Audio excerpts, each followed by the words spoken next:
हाचिशा Kusama, 8 foot लंबी औरत की कहानी। क्या आपने कभी ऐसी कहानी सुनी है जो रात के सन्नाटे में आपकी नींद उड़ा दे?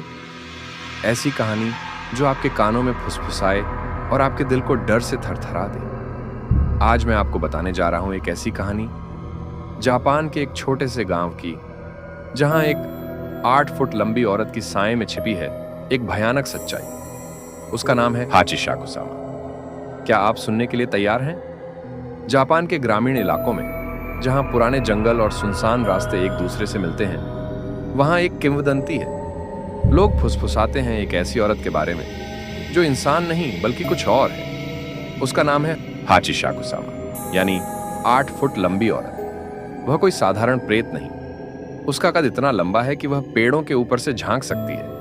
उसका चेहरा पीला, डरावना और आंखें खाली, जैसे 2 काले गड्ढे जो आपकी आत्मा को निगल लेना चाहते हैं। लेकिन जो उसे सबसे खतरनाक बनाता है वह है उसकी आवाज, पो पो पो। यह आवाज जो रात के सन्नाटे में गूंजती है, किसी बच्चे को बुलाती है। और अगर उसने आपको चुना तो बचना नामुमकिन है। कहानी शुरू होती है एक छोटे से गांव से, जहां 12 साल का एक लड़का तारो अपने दादा दादी के पास गर्मियों की छुट्टियां बिताने आया। गांव शांत था। हवा में चेरी के फूलों की खुशबू थी और खेतों में सूरज की किरणें चमकती थीं। लेकिन तारो को कुछ अजीब सा लग रहा था। पहले दिन जब वह अपने दादाजी के साथ खेतों में टहल रहा था, उसने दूर जंगल के किनारे एक लंबी काली साया देखा। वह इतनी लंबी थी कि पेड़ों के ऊपर से झांक रही थी। तारो ने अपने दादाजी से पूछा, वो क्या है? लेकिन दादाजी का चेहरा पीला पड़ गया। उन्होंने तारो का हाथ पकड़ा और उसे जल्दी से घर की ओर खींच लिया।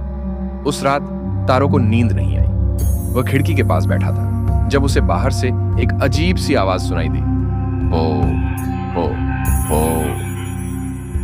यह आवाज ऐसी थी जैसे कोई उसे बुला रहा हो। उसने खिड़की से बाहर झांका और वहां अंधेरे में एक लंबी काली आकृति खड़ी थी। उसका चेहरा नहीं दिख रहा था, लेकिन उसकी आंखें, वो काली आंखें तारो को घूर रही थीं। तारो चीखना चाहता था, लेकिन उसकी आवाज गले में अटक गई। अगले दिन तारो ने अपने दादाजी को बताया। दादाजी ने गंभीर होकर कहा, तारो, तुमने उसे देख लिया, अब वह तुम्हें छोड़ेगी नहीं। हाचिशा कुसामा बच्चों को चुनती है, वह उनकी आत्मा को ले जाती है। लेकिन तुम्हें डरने की जरूरत नहीं, हमारे पास एक रास्ता है। दादाजी ने तारो को एक पुराने मंदिर में ले गए, जहां एक पुजारी ने उसे कुछ तावीज दिए और मंत्र पढ़े। उन्होंने तारो को सख्त हिदायत दी, कभी उसकी आवाज का जवाब मत देना, चाहे वह कितना भी बुलाए, चुप रहना। लेकिन हाचिशा कुसामा इतनी आसानी से हार नहीं मानती। उस रात जब तारो अपने कमरे में था, उसने फिर वही आवाज सुनी, फो फो फो। तारो।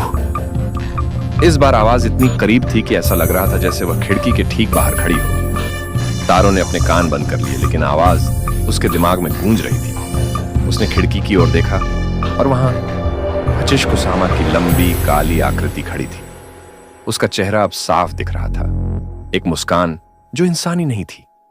तारो ने अपनी आंखें बंद कर लीं और मंत्र पढ़ना शुरू किया। पूरी रात हाचिशा कुसामा बाहर खड़ी रही। उसकी आवाज बार बार गूंजती रही, पो पो पो। लेकिन तारो ने हिम्मत नहीं हारी। उसने मंत्र पढ़े और तावीज को कसकर पकड़े रखा। सुबह होने तक आवाज धीरे धीरे कम हो गई। जब सूरज की पहली किरण आई, हाचिशा कुसामा गायब हो चुकी थी। लेकिन तारो जानता था कि वह वापस आएगी। हाचिशा कुसामा की कहानी यहीं खत्म नहीं होती। कहा जाता है कि वह आज भी जापान के गांवों में घूमती है, बच्चों को ढूंढती है। उसकी आवाज पो पो पो स्विंगल आज भी सुनाई देती है।